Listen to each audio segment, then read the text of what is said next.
এতদিন আমি অনেক ট্রু ক্রাইম ঘটনা আপনাদেরকে বলেছি।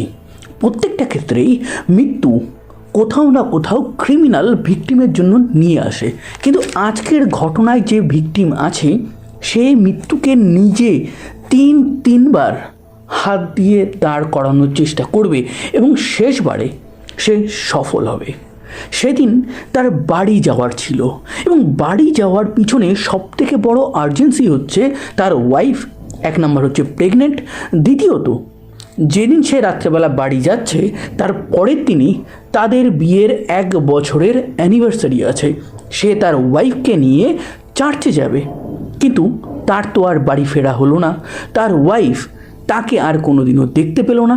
তো এইভাবে আজকের যে ঘটনা আছে সেটা অদ্ভুত, আপনাদের অবাক করে দেবে। একটা মানুষ কতটা ক্রিমিনাল মাইন্ডেড হতে পারে যে সে দুবার নিজের পরিচয় চেঞ্জ করলো। সে নিয়ার অ্যাবাউট 41 বছর ধরে পালিয়ে বেড়াচ্ছে, পুলিশ তাকে ধরে ফেলেও ধরতে পারল না। আজকের ঘটনায় এসেছে কেরালা থেকে। 22শে জানুয়ারি 1984 সকাল তখন 4টে বাজে। এক ব্যক্তি অ্যালেপ্পির এক ব্রিজ থেকে নিজের গাড়ি নিয়ে যাচ্ছে, কিন্তু হঠাৎই সে দেখে ব্রিজের নিচে যে নদী আছে এবং নদীর পাশে যে ধান ক্ষেত আছে এখানে একটা গাড়ি দাউ দাউ করে চলছে। 1984 সাল, সেই সময় তো সবার কাছে গাড়ি নেই, সেহেতু কোনো বিত্তবান মানুষের গাড়ি চলছে। এইটা ভেবেই সে সঙ্গে সঙ্গে ব্রিজ থেকে গাড়িটা নামিয়ে ওই গ্রামেরই এক ব্যক্তি যার নাম হচ্ছে কৃষ্ণমূর্তি তার বাড়িতে যায়। তাকে গিয়ে বলে যে তোদের মাঠের পাশেই একটা গাড়ি চলছে। কৃষ্ণমূর্তি এবং সেই ব্যক্তি তারা যখন গাড়ির কাছে যায় তারা দেখে গাড়িটা সারা রাত ধরে হয়তো চলেছে। এখন সেই জলটা অনেকটা কমে এসেছে এবং তার জন্য তারা দেখতে পাচ্ছে ড্রাইভার সিটে একটা ব্যক্তি আছে এবং যে পুরো ঝলসে গেছে। সঙ্গে সঙ্গে তারা পুলিশকে খবর করে, পুলিশ চলে আসে এবং পুলিশ এসে প্রথমেই ভাবে এটা মোস্ট প্রবাবলি একটা অ্যাক্সিডেন্ট ছিল, হয়তো কেউ ওই ব্রিজ থেকে ক্রস করছিল, কোনোভাবে গাড়িটা উল্টে গিয়ে ধান খেতে চলে আসে। পুলিশের যে সিনিয়র অফিসার ওখানে আসে, সে দেখে যে হয়তো এটা অ্যাক্সিডেন্ট হলেও হতে পারে, কিন্তু ধান খেতে ধানের মধ্যে প্রচুর পেট্রোল ছড়িয়ে আছে। এটার কারণ সে বুঝতে পারছে না। তারপর ওই এরিয়া থেকে একটা আতপোড়া জাঙ্গিয়া, তারপর গ্লাভস, চপ্পল, আরও বেশ কিছু জিনিস উদ্ধার হয়। গাড়ির নাম্বারটা তখনও অক্ষত ছিল। এইটা দেখে এক ব্যক্তি যে পাশেই দাঁড়িয়েছিল সে বলে যে এই যে কালো কালারের অ্যাম্বাসেডর গাড়িটা আছে এটা মোস্ট প্রবাবলি পাশের গ্রামের সুকুমার গ্রুপের। এবার এই সুকুমার গ্রুপ ওই এরিয়াতে বড়ই একজন ফেমাস ব্যক্তি। সে আবু ধাবিতে একটা নামি দামি চাকরি করে, প্রচুর টাকা ইনকাম করে, তার 2টো গাড়ি আছে এবং সে তার গ্রামে একটা হিউজ বড় বাংলো বানাচ্ছে। এবং সেই বাংলোটা কমপ্লিট হয়ে গেলে যে কোনো পলিটিশিয়ান, যে কোনো বিজনেসম্যানের থেকে বড় বাংলো হতে চলেছিল। গ্রামের মানুষদেরকে সে টাকা পয়সা দিয়ে হেল্প করে, সে তার আত্মীয়দেরও টাকা পয়সা দিয়ে হেল্প করে। সে যখন বিদেশ থেকে গ্রামে আসে তখন অনেক দামি দামি জিনিস গ্রামের মানুষের জন্য নিয়ে আসে। এই কারণে গ্রামের মানুষের নিয়ার অ্যাবাউট চোখের মনি হচ্ছে এই সুকুমার গ্রুপ। সুকুমার গ্রুপ সে যদি এই গাড়িতে জ্বলে এইভাবে মরে তাহলে তার ঘড়ি কোথায়, তার জুতো কোথায়? দেখে যে গাড়িটা ওখানে পুড়েছে সেই গাড়িটার কিন্তু দরজা লক ছিল না। যদি অ্যাক্সিডেন্ট হয়েই থাকে তাহলে দরজা তো লক থাকতো। তাহলে এখানে একটু কনফিউজ হয়ে যায়। তো তারা ডিসাইড করে যে ওই মাঠের মধ্যেই তারা ময়না তদন্ত করবে। তো যে লাশটাকে তারা সুকুমার গ্রুপের লাশ ভাবছে সেটার ময়না তদন্ত ওই মাঠের মধ্যে তখনই করা হয় এবং সেই ময়না তদন্তের বেসিক রিপোর্টটা বেশ চমকানোর মতন ছিল। কোথাও কোনো আঘাত নেই, কিন্তু মৃত বডির পেটে ইথাইল অ্যালকোহল পাওয়া যায়। এই ইথাইল অ্যালকোহল অনেক সময় দেশি মদ তৈরি করতে ব্যবহার করতে হয়, কিন্তু এটা একরকম বিষাক্ত পদার্থ। এটা বেশি পরিমাণে পেটে গেলে মানুষ তার জ্ঞান হারাতে পারে, ইভেন তার মৃত্যু হতে পারে। তার মানে সুকুমার গ্রুপ নেশা করেছিল, কিন্তু সে এত সস্তায় নেশা করবে এটা কোথাও না কোথাও পুলিশ মানতে পারছিল না। তারপর যে বডিটা তার পেয়েছে সেই বডির ফুসফুসে কোনো ধোঁয়া নেই। কোনো মানুষ জীবন্ত অবস্থায় যদি পুড়ে যায় তাহলে সে তো গাড়ির জ্বললে যে ধোঁয়াটা বেরোবে সেই ধোঁয়াটা নেবে, তো তার ফুসফুসে অনেক ধোঁয়া পাওয়া যাবে। তো এই ক্ষেত্রে কিন্তু ধোঁয়া পাওয়া যায়নি, তার মানে এই ব্যক্তির ওই সময় পুড়ে মৃত্যু হয়েছে, নট অ্যাক্সিডেন্টে মৃত্যু হয়েছে তারপর সে পুড়ে গেছে। তো এইটুকু কনফার্ম হওয়ার পর যখন পুলিশ ওই বডিটাকে নিয়ে কি করবে, তখনই সুকুমার গ্রুপের যে ফ্যামিলি আছে তারা চলে আসে। তারা এসে বডিটা ডিমান্ড করতে থাকে। পুলিশ বডিটা দিয়েও দেয়, কিন্তু একটা শর্তে। তারা বলে যে যেহেতু সুকুমার গ্রুপ হিন্দু, তাকে তো দাহ করা হবে, কিন্তু এই কেসটা এখনও কমপ্লিট করা হয়নি, তো তাকে কবর দেওয়া হোক আপাতত, এবং পরবর্তী সময় কেসটা কমপ্লিট হয়ে গেলে তাকে দাহ করা হোক।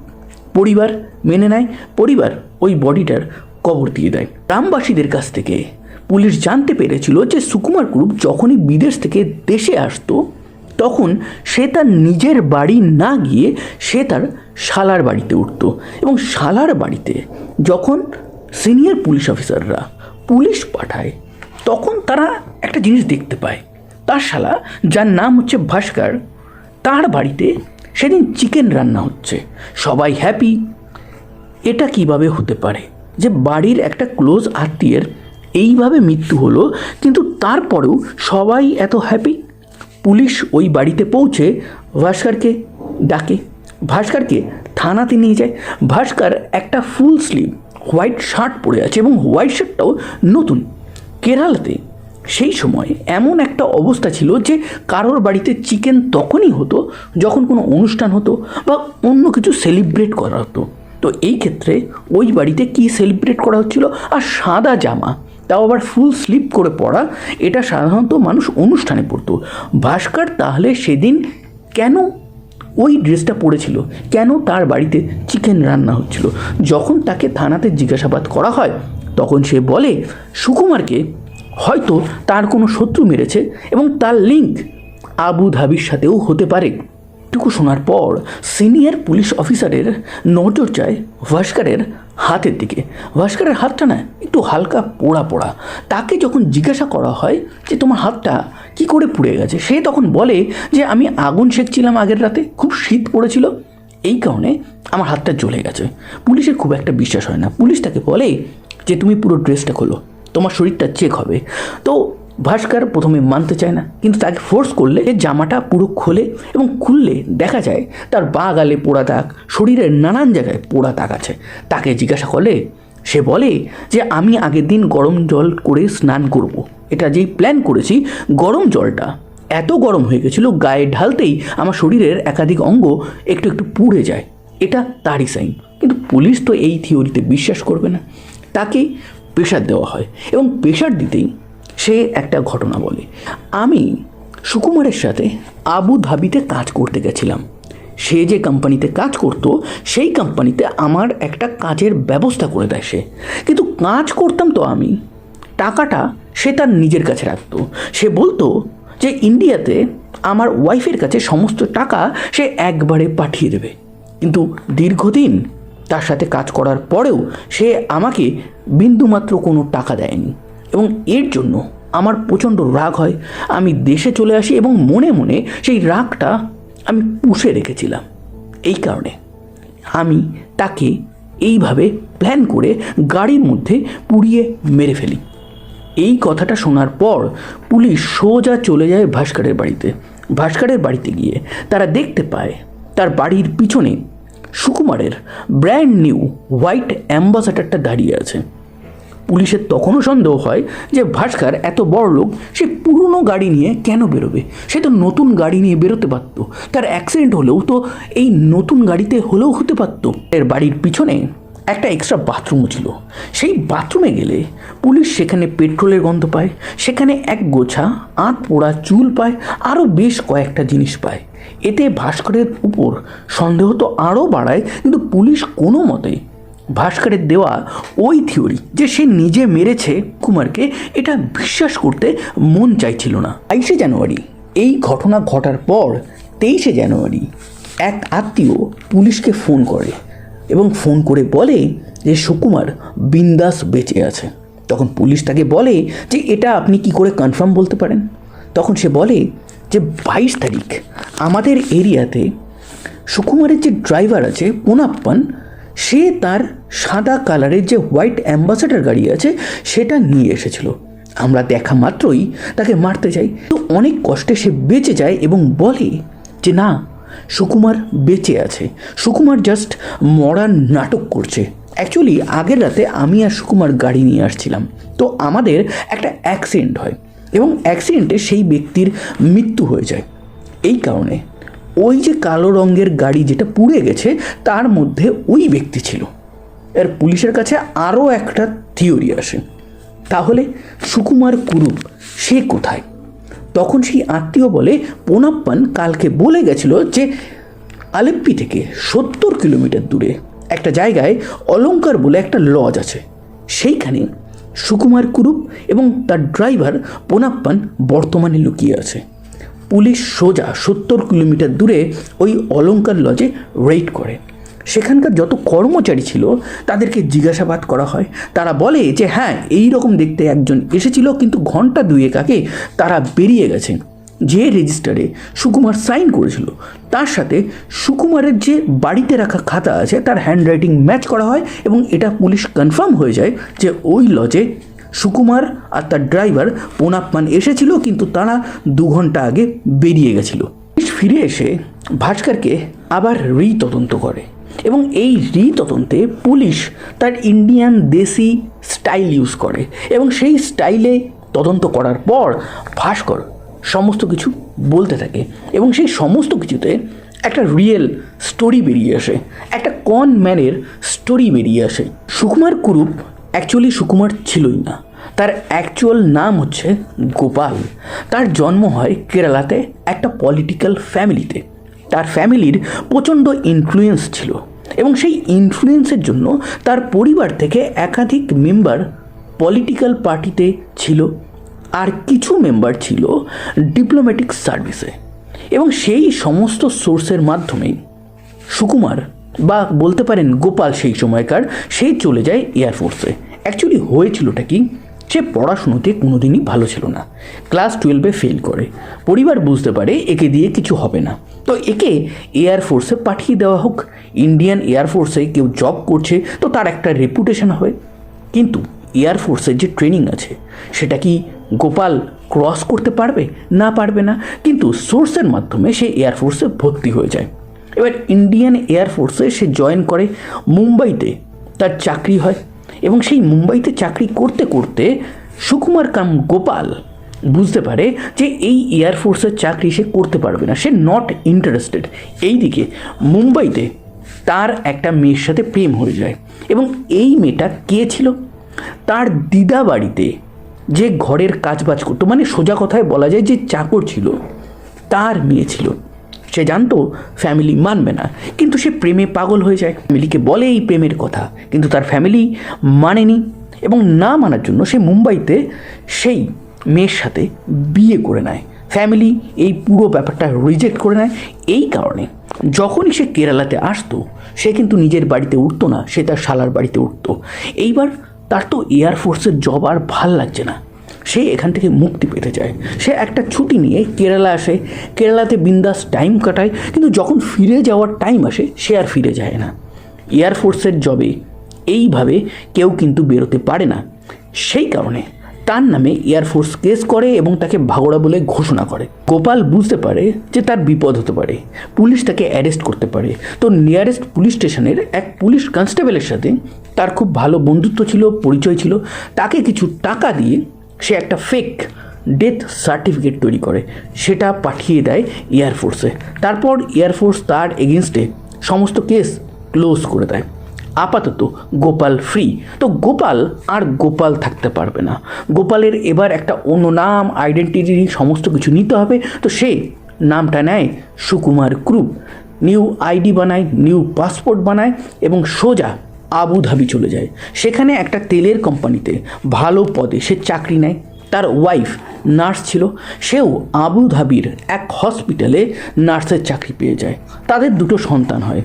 তারা 1970-80 দশকেই আবুধাবিতে 50,000 টাকা কামাচ্ছিল। সেই সময়কার 50,000 টাকা ইন্ডিয়াতে লোকে 15 থেকে 20 বছরে কামাতো, সেটা তারা 1 মাসে কামাচ্ছিল। তো তারা যখনই কেরালাতে আসতো, গ্রামের প্রত্যেকের জন্য কিছু নিয়ে আসতো, ফ্যামিলির লোকদের জন্য কিছু নিয়ে আসতো, সবাই তাকে রীতিমতন রাজা মনে করতো। সে দুটো গাড়ি কেনে।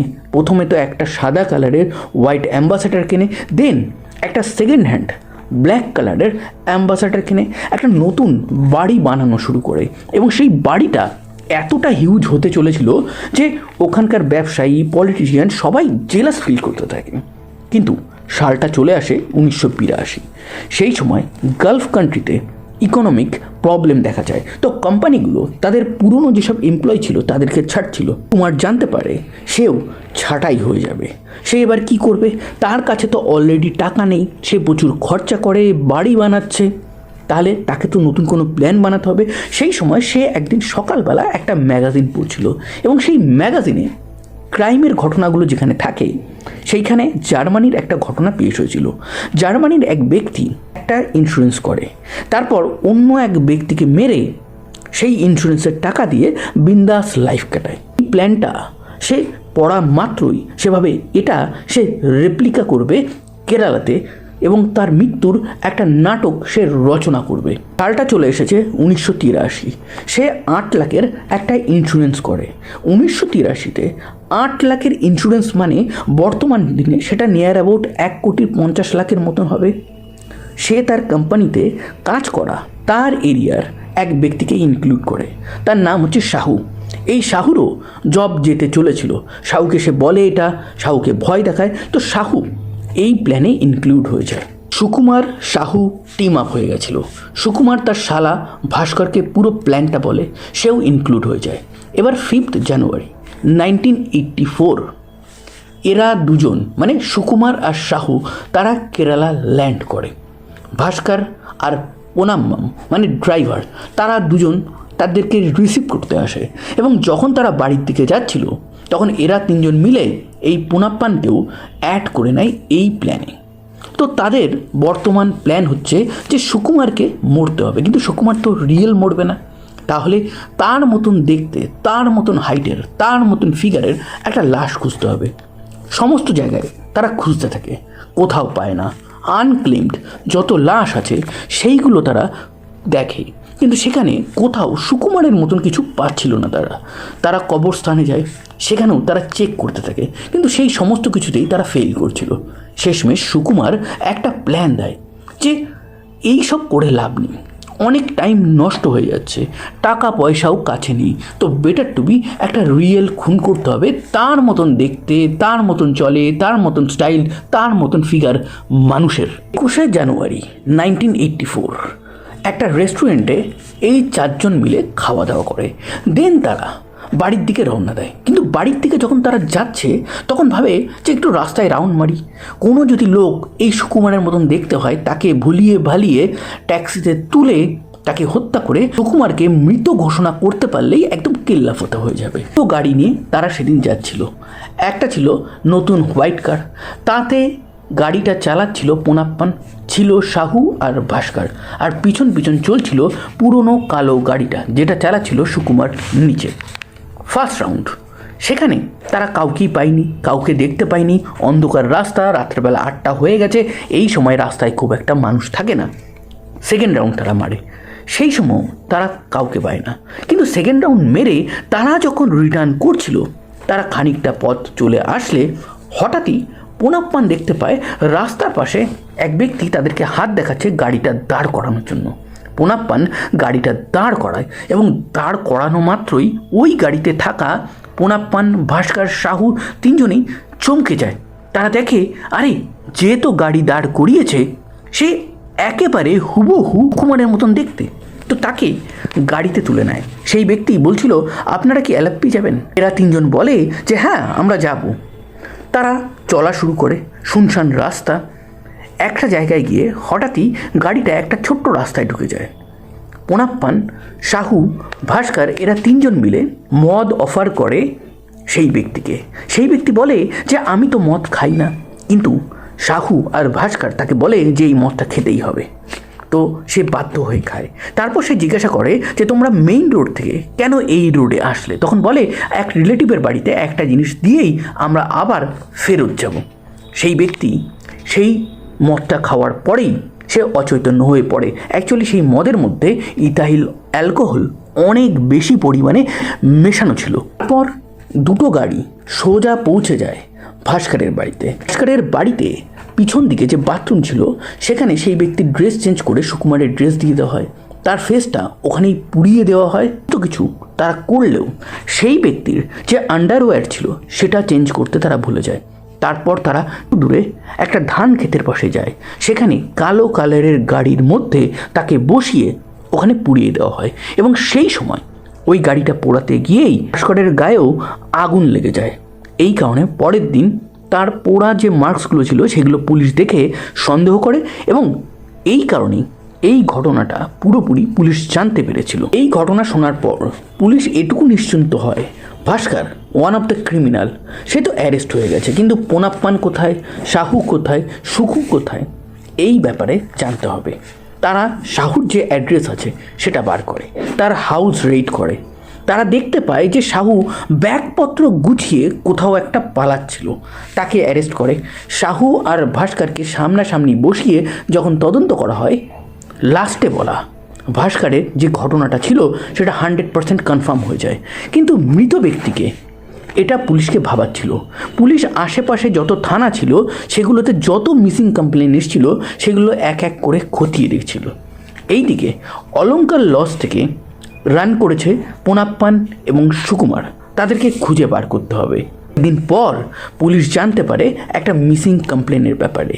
এনজে চাকু সে মিসিং গেছিল সেই রাতে যেদিন সুকুমারের ফেক মৃত্যুর নাটকটা করা হয়েছিল। এনজে চাকু কে? সে একটা মুভি ডিস্ট্রিবিউটার ছিল। সেদিন রাত হয়ে গেছিল। যে সিনেমা হলে মুভি ডিস্ট্রিবিউশনের কাজ করে থাকে সেই মালিকের ছেলে তাকে বাস স্ট্যান্ডে ছাড়তে এসেছিল। সে বলেছিল যে তুমি আজকে রাত থেকে যাও, 8টা বেজে গেছে, এখন বাস পাবে না। কিন্তু সে বলে যে আমার ওয়াইফ প্রেগনেন্ট, নেক্সট ডে আমাদের অ্যানিভার্সারি, তাকে চার্চে নিয়ে যেতে হবে।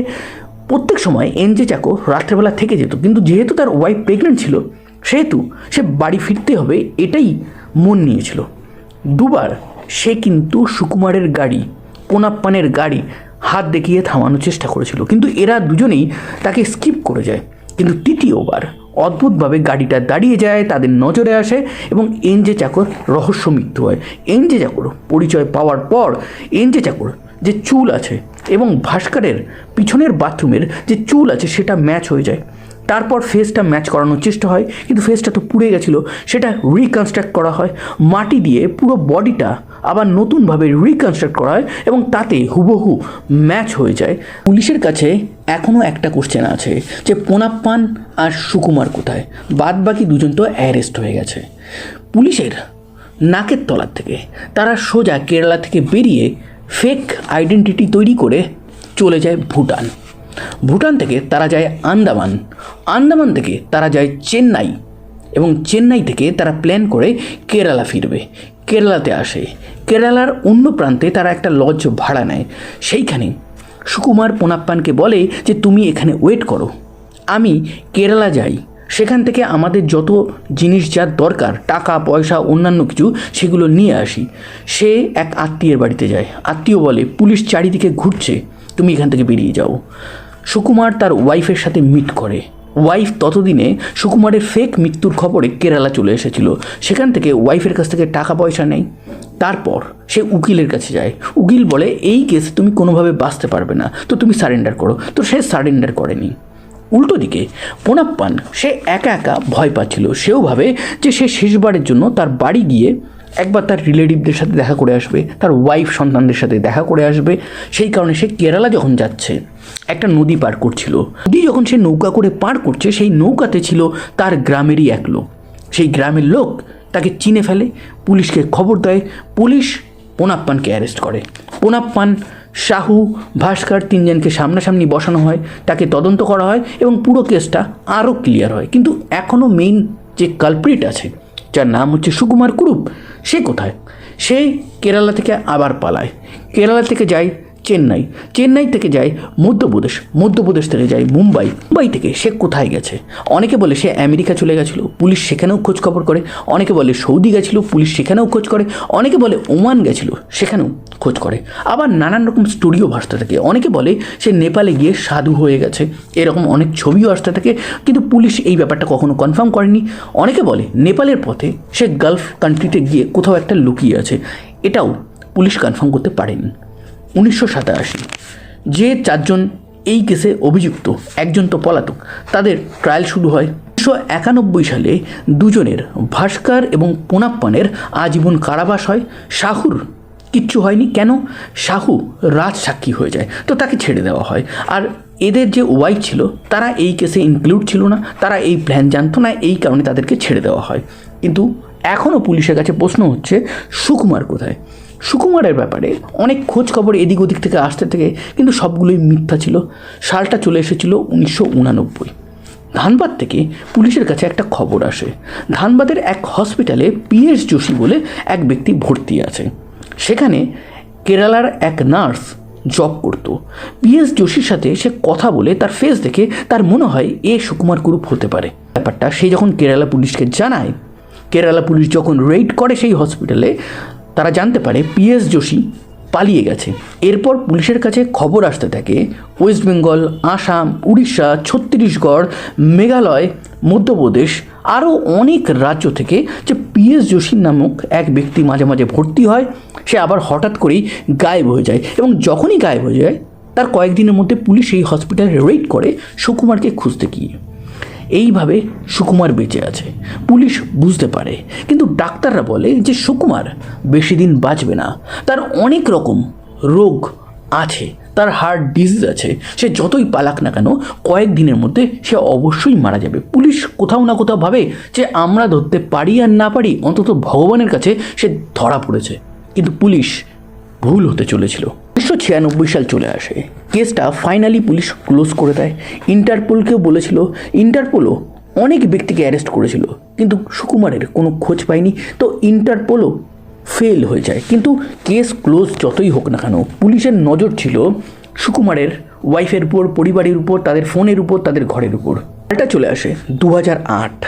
একটা নাম্বারের উপর পুলিশের বেশ নজর পড়ে, যে নাম্বারটা সুকুমারের আত্মীয়কে একাধিকবার ফোন করছিল, তাও বাইরের কান্ট্রি থেকে। সেই নাম্বারটা লোকেট করা হয়, দেখা যায় সেই নাম্বারটা আছে আবু ধাবিতে। পুলিশ ভাবে যে আবু ধাবিতে গিয়ে এই সুকুমারকে তারা অ্যারেস্ট করবে, সেই কারণে পুরো প্রিপারেশন নেয়। কিন্তু এই খবরটা সামহাউ মিডিয়ার কাছে পৌঁছে যায়, মিডিয়া টিভিতে দেখিয়ে দেয়, এবং তারপর থেকে সেই নাম্বারটা চিরতরে আনঅ্যাভেলেবেল হয়ে যায়। পুলিশ বুঝতে পারে যে সুকুমারেরই নাম্বার ছিল, সুকুমার লুকিয়ে লুকিয়ে কানেকশানই রাখছিল, কিন্তু পুলিশ তাকে ধরতে পারল না।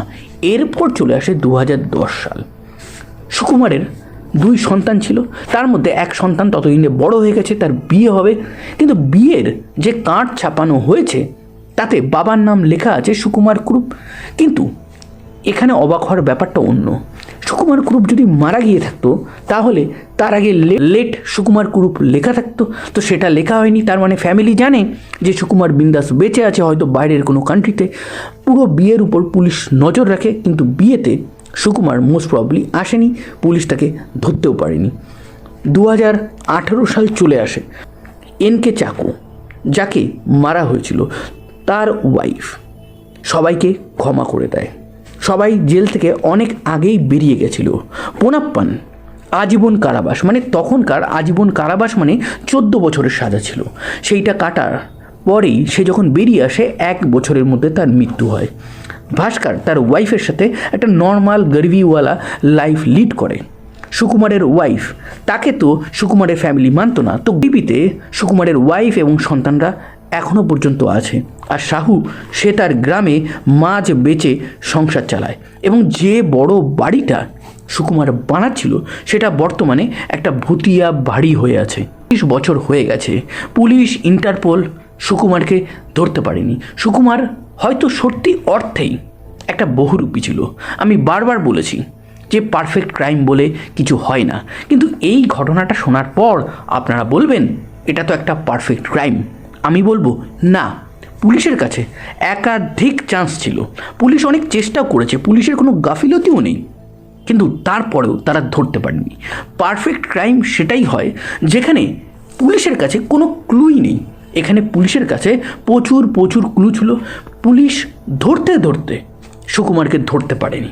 তো যাই হোক, এটাকে কোনোভাবে পারফেক্ট ক্রাইম বলবেন না, কিন্তু সুকুমারের ভাগ্য ভালো, সে 41 বছর ধরে শরীরে অনেক রোগ নিয়েও, অনেক ক্রাইম করেও এখনও বেঁচে আছে। এবার দেখার যে পুলিশ তাকে কবে ধরতে পারে। তার হেয়ার স্যাম্পেল পুলিশের কাছে আছে, তো যেদিন সুযোগ পাবে, বা হয়তো এমন নিউজ হঠাৎ করেই আসতে পারে যে 50 বছর পর এক ক্রিমিনাল ধরা পড়েছে, দেখা যাক, ওয়েট করব সেই দিনের জন্য। তো এই ছিল আজকের একটা ট্রু ক্রাইম ঘটনা। এই রকম রিয়েল লাইফ ট্রু ক্রাইম ঘটনা ইন স্টোরি ফরম্যাটে যদি আপনারা শুনতে চান, তাহলে অবশ্যই আমার চ্যানেলটাকে সাবস্ক্রাইব করবেন। সাবধানে থাকবেন, সুস্থ থাকবেন, আনন্দে থাকবেন। আবার দেখা হবে নতুন কোনো এক ভেরি ইন্টারেস্টিং ট্রু ক্রাইম ঘটনার সাথে।